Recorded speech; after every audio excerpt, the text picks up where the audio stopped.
have done for 14 centuries. Mina is a city of tents, many with built-in air conditioning, thanks to the Saudi government.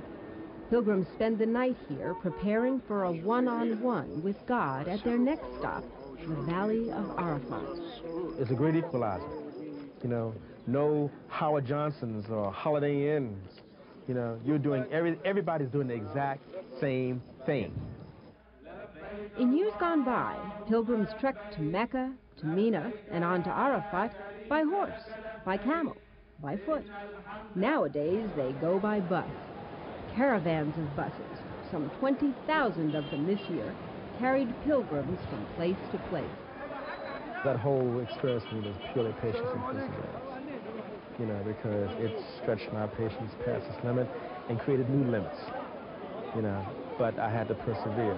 Why? Because it was for Allah. The mood is subdued at Arafat. We see trees for the first time in days. Muslim legend has it Adam and Eve met here after they were expelled from Eden. The Prophet Muhammad gave his final sermon on the Mount of Mercy at Arafat. It is said that here, God answers all prayers. Being at Arafat gives Muslims a chance to meet one another. After all, there are people here from every nook and cranny on the earth. This togetherness brings unity to the world's largest gathering of diverse peoples. Morocco. Oh, Morocco? Yeah, Morocco. Morocco, yeah. that's how they say it. Morocco, yeah. Oh, Morocco. When we talk amongst ourselves, we talk as human beings. We didn't talk as a Pakistani did to an American or a European talking to an American.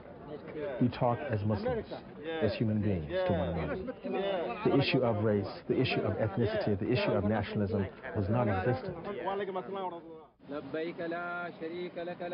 Almost done with the rituals now. All that's left is to stone the devil.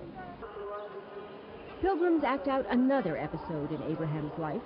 According to the Quran, when God asked Abraham to sacrifice his son, Ishmael, Satan tried to get him not to. Abraham drove Satan away with stones.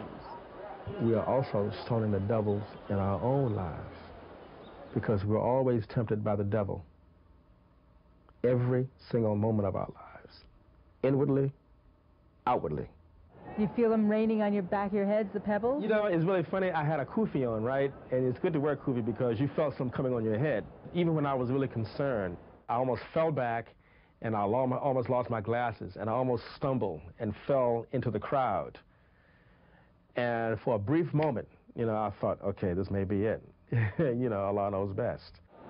Back in Mecca, pilgrims visit the Kaaba one last time, repeating the tawaf, the circumambulation, and the sa'i, the search for water walk. Okay. Finally, after 3 weeks, this pilgrim comes home, back to his eager family.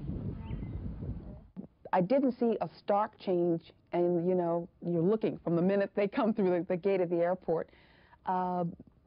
Aside from, you know, a kind of standing a couple of inches taller and having a glow. Underneath here, this was a phone book. The phone book, that's where I was calling you from. He brought a beautiful picture book to kind of supplement his own photos, to really try to make it real for us. And that little entrance, this entrance right up in here. Yeah. The insights he gained, not only spiritually, but culturally. You know, what it means to be African American in another setting. He told me that he saw a lot of poor people there, and he told me that he enjoyed himself, and he said the next time he goes, one day that he'll take me. I was just praying that he would get what he went for, and I get the impression that he got that and more. He says he misses Mecca, sometimes to the point of tears. This was the land of the Muslims, the land that God has blessed. But this is your home.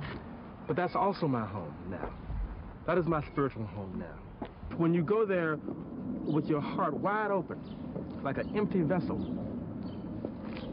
okay, and you come back full, just full of the Spirit of God in you, and you come back full,